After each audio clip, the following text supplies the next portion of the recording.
lineups, Jake. First ever playoff game against the Yankees and the Blue Jays in the history of baseball? Yeah. Improbable. So what do we do on the pregame show? I missed the others. Yeah.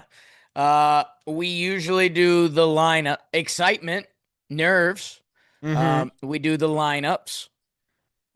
We do what to watch for. We do pitching path to victory. We do, there's a Lids ad read. The good people at Lids. Nice. We do the homer draft, and then we do premonitions, and then we stand up. Okay. I might not stand up. I do not have shorts on. What do you got down below? I'm wearing briefs. Nice. I have shorts on. Okay. There's a lot of stats. There's some cool stuff. Yankees lineup first or Blue Jays? Usually the Yankees. Yankees lineup. I like it. Okay. Let me find it because my screen is so damn small at my house that I can't, even if it was on the screen. It is. Yeah, I can't. I got a tiny monitor. But It's Trent Grisham playing center field and leading off. Do you like that? yeah. Aaron Judge batting second, playing right field. That was an interesting one. I thought they might do him batting third, but they want lefty, righty, lefty, righty, lefty, righty, lefty, righty, lefty, righty. So, Well, Cody Bellinger playing left field. yes. Ben Rice playing first base. Understand it because Belly crushes lefties, and it helps you avoid, or it does, but it does build that 4 out of 5 lane with the next Carlos guys. Sandiaching. Love it. Jazz Chisholm playing second. Good stuff. Ryan McMahon playing third. And batting 7th. Yeah. I'd put Wells there. Anthony Volpe playing shortstop. I would not put Wells there. I understand why they did that. We'll talk about it. Volpe at shortstop. He's position player MVP of the wild card. Maybe. And Austin Wells catching. Yes. So if you have the gut reaction like I just had, why is McMahon 7th and Wells not? Well, that lane that McMahon is in is 4 out of 5 lefties with Belly, Rice, then Stanton is the one righty, then Jazz, and then McMahon. They created that lane against Boston, and I was texting you guys about it. I was like, but the only one you're going to pinch hit for out of that crew is Wells there, and he was the 5th of the 5. They're not going to pinch hit for Wells. He's playing these games. He's the catcher. So McMahon sliding up to the 7th spot, I think he's there because they know that Goldie or Rosario are available to pinch hit for him.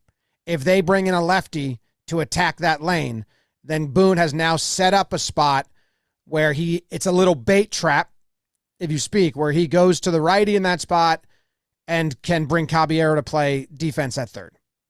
That's my guessing on why they did it that way. Yeah, you may have gone a step too far. Ryan McMahon has good numbers against Gossman. He is 5 for 16 with 3 doubles and 1 home run with a 1.0 OPS. Is that recent? Yeah. Is that in cores? I do not know where those at-bats taken. But yeah, Ryan McMahon he looked fine in his at-bats in the wild card game. He has really good numbers against McMahon. So yeah, I think it was just McMahon versus Wells in that spot, and McMahon has better career numbers. Yeah, but if they're not going to pinch hit him against Gossman anyway, so that kind of isn't it's the same thing. Like, yeah, he's good against him, so let's get him up there. And if he's not in the game later, I'd rather use him in that spot to pinch hit. I still think when Gossman's out, or if it's a close game and they go to lefty reliever, like they'll pinch hit for McMahon. Yeah, I don't know if 7 or 9 would be a preference there for that, but yes. Yeah, they had Wellesley there last time, and I was like, but they're not going to pinch hit for Wellesley. Right, yeah, I mean, at that point of the game, it depends who's coming up. Is it the 9th spot to lead off the the ninth inning because then you'd kind of like to have McMahon there to pinch hit for. But he's got the numbers versus Gossman, and go beat up the Blue Jays. My what to watch for, there's some fun stats and matchups, but this is kind of just a feel thing. My what to watch for, we just talked about it before the game starts, and people might get upset about this, I don't know, but lack of big game feel. We are coming off a elimination game at home against the Red Sox. For the Yankees, that's about as big of a game and environment, and like your crowd helps you get amped up, you can have. Now we are 4 p.m. start. Are they going to have the roof open? Roof's open. And Love that. The good people of Toronto do go crazy. No, I'm not saying. I'm saying watching at home. Like my juice is watching. Oh, this is a fan what to watch for. Yeah, fans might turn this game on and kind of Yankees fans, not Toronto fans. Yankees fans might be like, wow, this doesn't feel like what. It's game 1 of 5. We have the leash now. It's heel, so there's a little house money. So it's like, am I going to be? We just did 2 elimination games. Every pitch was like, ooh, right. And it's nice. We have the leeway now. Maybe the players feel a little more relaxed because they got into their season. But I was mostly talking about Yankees fans at home. This may feel slightly different. Yeah, I think for the fan viewing experience, yes, back-to-back elimination games, Red Sox, the environment in the Great North should be pretty cool. And I think the what to watch for here, obviously Luis Gil gets the start. What kind of Luis Gil are we getting? Is his velo up? Is he feeling the playoff atmosphere? Have the Yankees told him, have the Yankees told Luis Gil let it eat?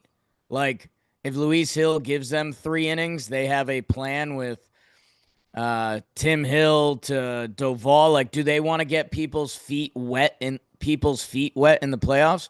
Are they going to let Hill ride? And then I think the bigger what to watch for, these 2 teams that had really strong regular seasons, the best records in the American League, it's batting average versus swinging big. The Toronto Blue Jays had the best batting average in baseball. The Yankees had the highest OPS in baseball. Which form of baseball is going to show up in this matchup? And will the Blue Jays put the Yankees defense and Gil to the test?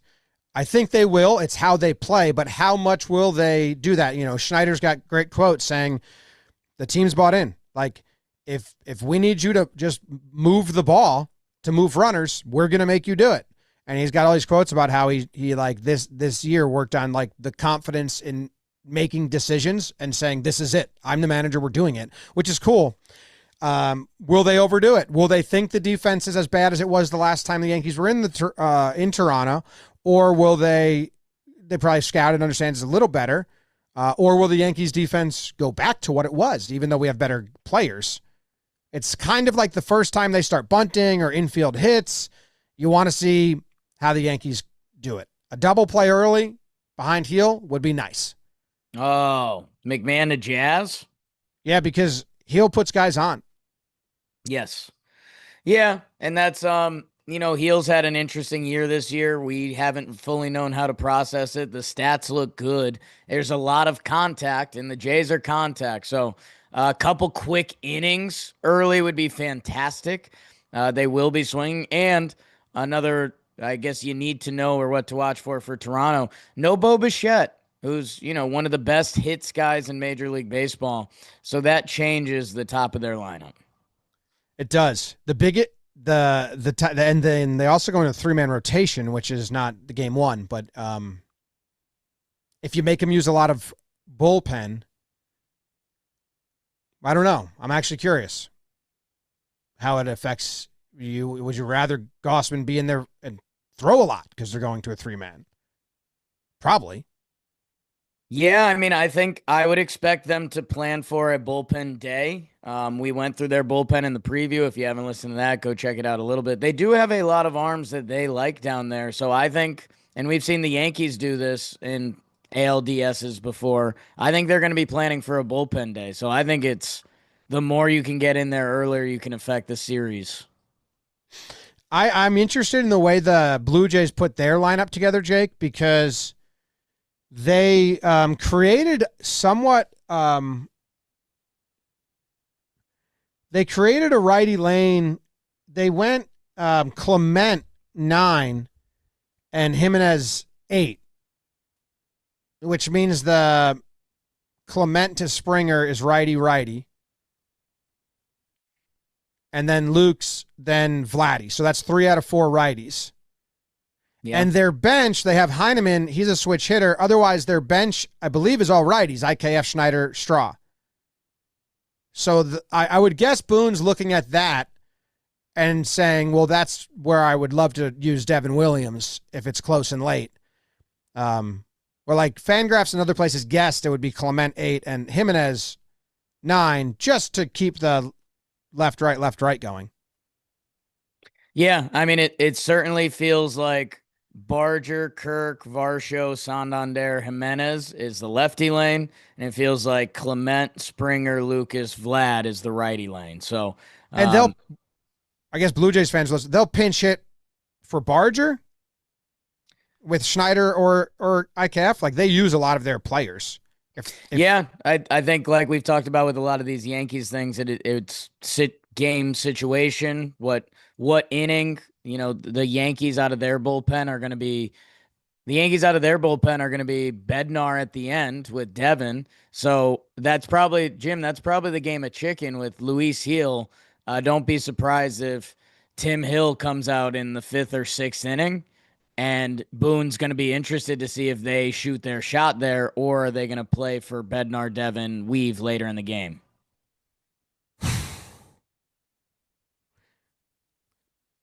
Do we want to do pitching path to victory now? Is that what's up next, or is there more? There's Judge versus Gossman stuff. That's fun. Yeah, it's really tricky because we did a whole series preview, and now we're doing the pregame hype, get the Yanks going. I think we'll have other stuff leak out, but Luis Gil is a massive part of this game. Do you think the Yankees are going to let him go 90, 95 pitches? Do you think they're viewing it as a twice through? How do you think they're viewing it? I think they're hoping to get as much as they can out of him.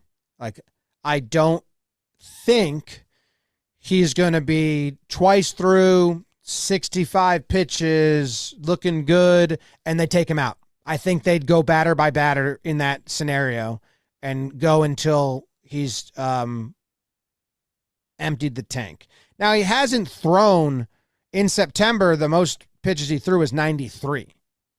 So I don't think they're going to, and he's the 4th starter, and you had an off day yesterday, you have 2 games in a row, and then an off day. So you can use your bullpen. Yeah. The problem is the Yankees know that their bullpen isn't great. It's not like they're not gung-ho to get to those guys.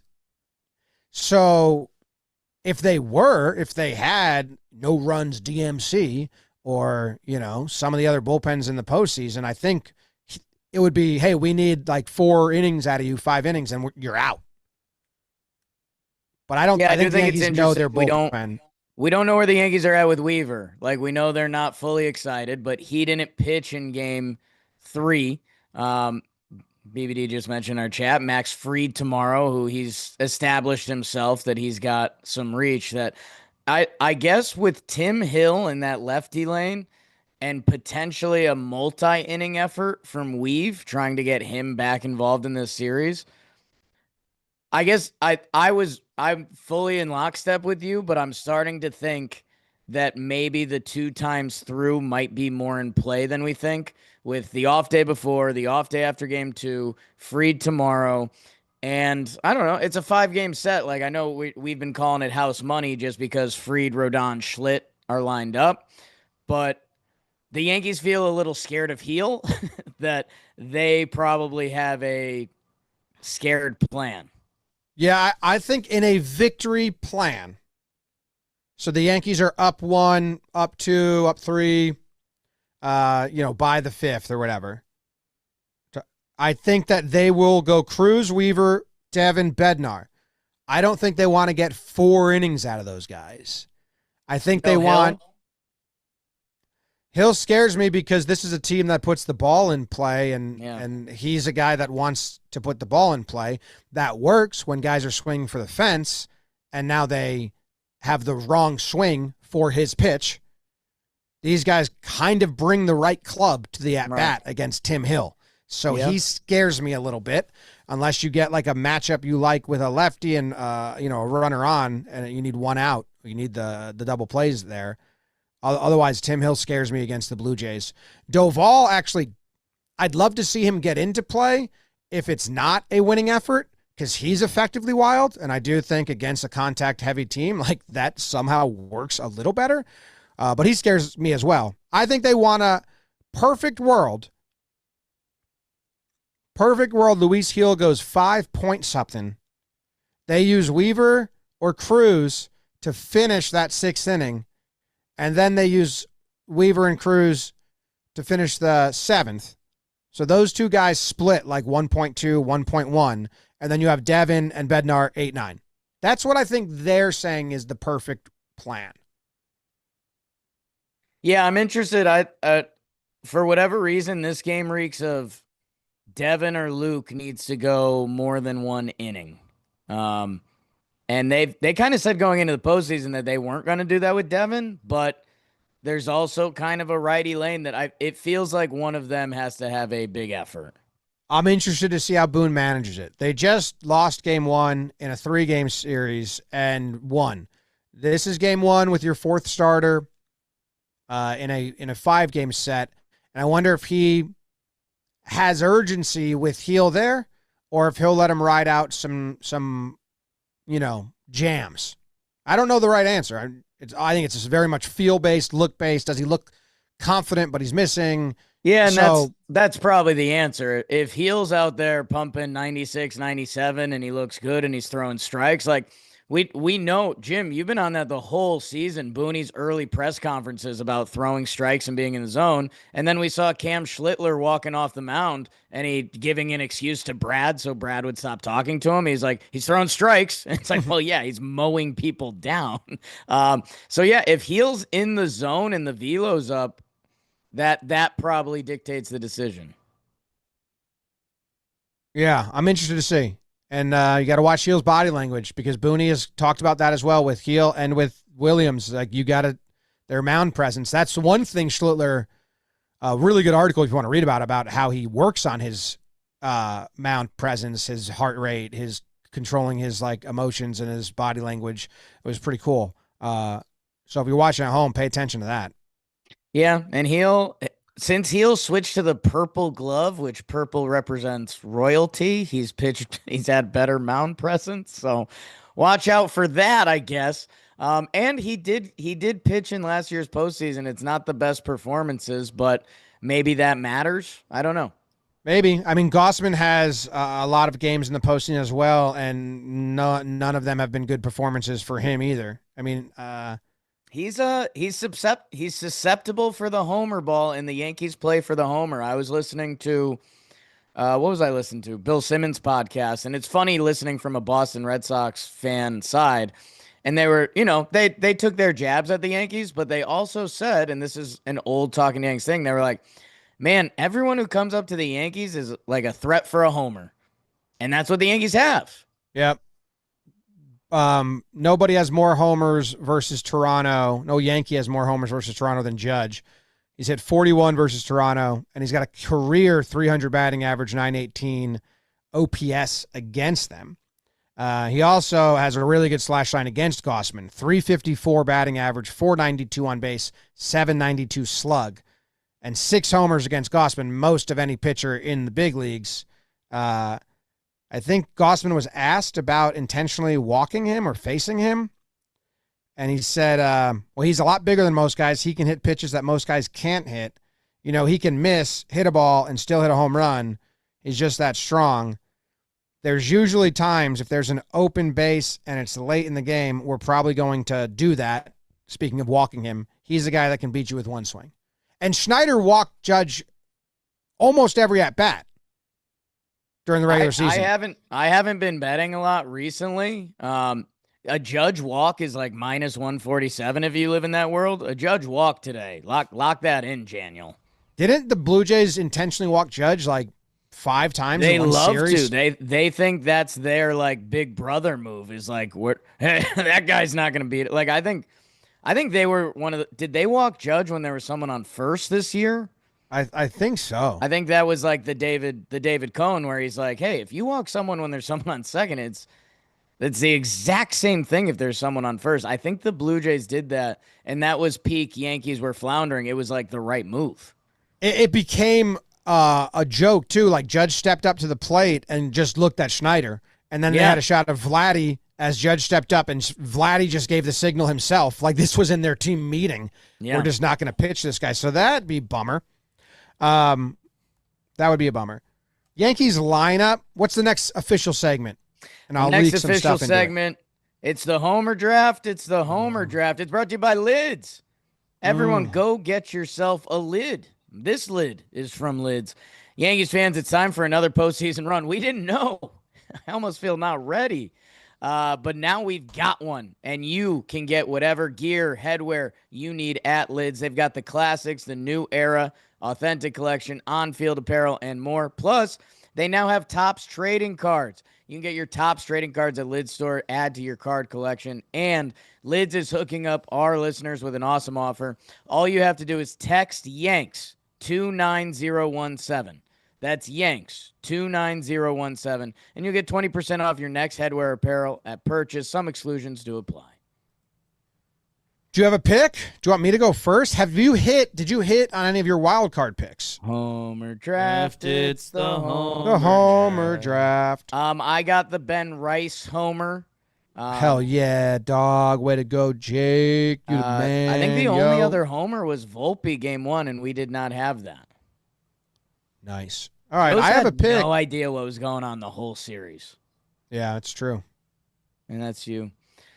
Would you like to go first? I would like to go first. Do it. I'm taking the man who thought he had a homer in his last game, who didn't have a great series. He gave a nice PSA to the kids to not stop and watch. He also had 2 homers against Gossman in the regular season. Talking about Giancarlo Stanton. And his homers against Gossman in the regular season, one came at the Rogers Center, one came at the stadium. They both were with count leverage, where I think Stanton could kind of guess what he was getting. The first one came on the first pitch of the at-bat, I believe. And it was a like a sinker, dead center. And he just absolutely crushed it. First pitch of the at-bat.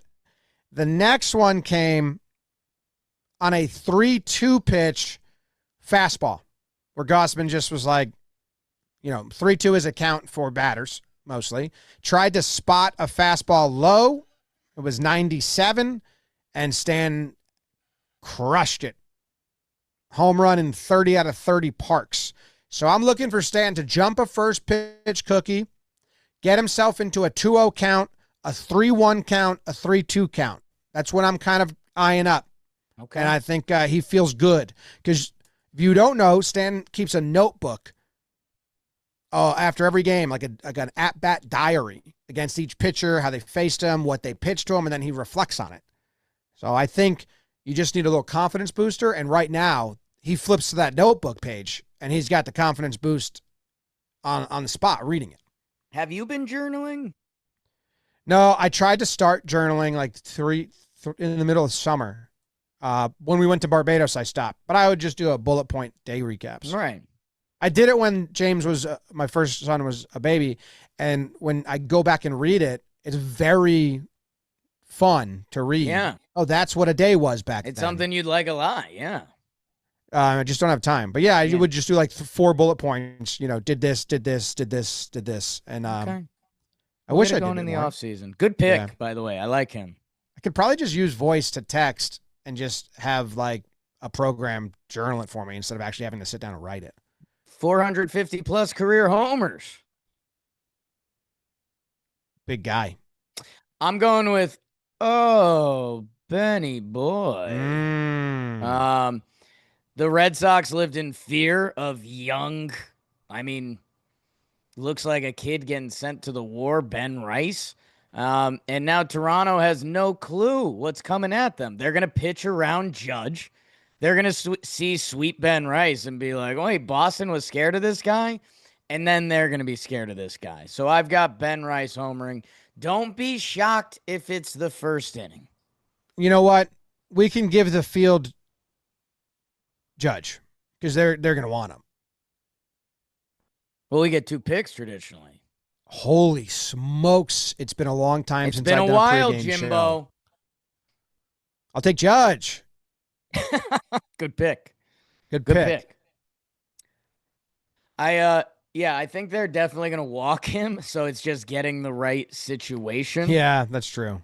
Be a solo shot probably. But that's fine. That's fine. Yeah. And why not get Hoffman too? In a loss. Ooh. Okay. I like that. I'm going to pair it up with Ryan McMahon. Homer draft. Homer draft is throughout the series. McMahon has good numbers, and this might be the only game to use him, so that's the only reason I'm doing it. Doorman just called. I'm going to check it out. Okay. I also forgot, for those keeping track at home, that you can't pick the same guy twice, and it's a 5-game series, so I can't pick Judge and Stanton again, and I forgot the strategy is to usually, like, I should have picked Volpe. I should have picked Stanton and Volpe and saved Judge for at the stadium. That's on me. I forgot the rules, and now I've done it. Good stretch. I was showing my briefs. They look like shorts. Yeah, you're fine. Yeah. Anything else? Premonitions, Jim. Ooh, let me stare at this lineup and really get deep. Stare at the lineup. Premonitions, we look into our mind's mind and see something we see.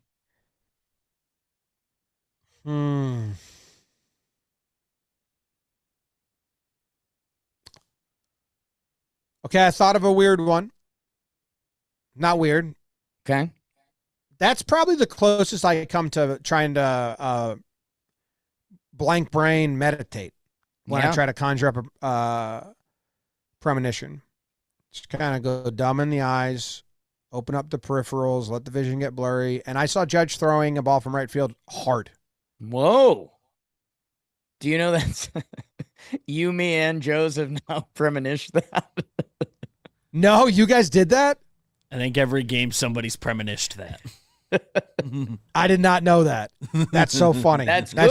That's organic. That's just us being desperate, hopeless people. Just blind hope. The Yanks need a defensive play, really, though. Go ahead. I see something, if this helps. Well, let me see it. Ryan McMahon, who I just mentioned, I have him catching another foul pop-out near the dugout, and all the guys kind of joke about it. Okay, that's They're fun. like, oh, you didn't dive this time. Like, there's a nice little, after the inning, there's a nice little cut scene of everyone being like, oh, why didn't you fall? I like that a lot. Yeah. Not a premonition, but just going on defense, since we both did a defensive thing. Springer, they don't have any one single burner like Jazz or Caballero, whose stolen base numbers are, league leading. I don't know if Jazz actually is up there, but he's 30 steals. Caballero's got 40 something. They can run as a team, but they don't have like a guy who's going to go there. But Springer, I believe Springer's 18 for 19 on stolen base attempts. Yeah. And he single-handedly killed the Yankees this season. I mean, 348 batting average, 4 home runs, 1.1 OPS. Springer killed the Yankees. Amazing postseason history. Like, coming into this series, Springer is the bad man. Him and Vlad are 1A, 1B. You have to treat them that way. Vladdy's been not hot down the stretch for them, but he's Vlad. And he's a Yankee killer, too. Yeah. So it'd be nice to stifle the running game. They're going to try to go to second every fly ball. Like, they're going to try to tag up from first to get to second. They're going to push the envelope. Yeah. In game 2, Volpe grabbed a ball in the hole in that inning where the bases got loaded before Cruz came in. I believe it was that inning. Volpe grabbed the ball in the hall and ate it. He did not throw it. When the Yankees were last in the Rogers Center, he would have thrown that ball. He did throw that ball. I commented in the live chat because I was at the hospital. I said, June Volpe throws that ball away. I need the Yankees to have some smart non-throws. Like a double play ball to Jazz. He does his turn to second. It's not there. He regains focus and throws Kirk out at first. You know? Jazz or Volpe makes a diving play in the hole. Doesn't throw it because he can't get him out. Just pockets it, sees if there's any other movement. Maybe Heel handcuffs Rice with a pickoff throw. Rice doesn't grab it, but he blocks it. He doesn't make the throw to try and back pick the guy on second or third. He just eats it. Like, I like a little restraint on the Yankees defense, and I think they have been doing that more. Blue Jays are going to try to force that issue. It's like the Yankees are alcoholics, and they're right now off the wagon. Is that the way you say it? On throwing the ball around recklessly. And the Blue Jays are enablers. And they're just going to walk up to the Yankees and try to, like, you'd say right now the Yankees are sober. Yeah. And the Blue Jays are trying to get them. Yeah. They're like pushing beers in front of the Yankees. Like, hey, you remember this? You remember when it's you the got holidays. Have a little eggnog. Yeah, come on. Wait, it's what's just in one. that? Just one overthrow. And the Yankees got to stay strong and be like, no, we're more defensively sound now. Hey, and all of that again, where my head keeps jumping. Luis Hill has a chance for a couple quick innings. They're going to put it in play. You've got McMahon, Volpe, and Jazz right now who are playing good defense. Like, make that sting. Have a couple 7-pitch innings. I just hope what Schlittler did rubs off on Hill. Just seeing how he walked on the mound, how he walked off the mound, how he handled himself. And if we win game 1, we win the series. Yeah, and you're going to get a matching tattoo with Hill. What was that? If they win game 1? I was thinking about getting a tattoo today. Yeah?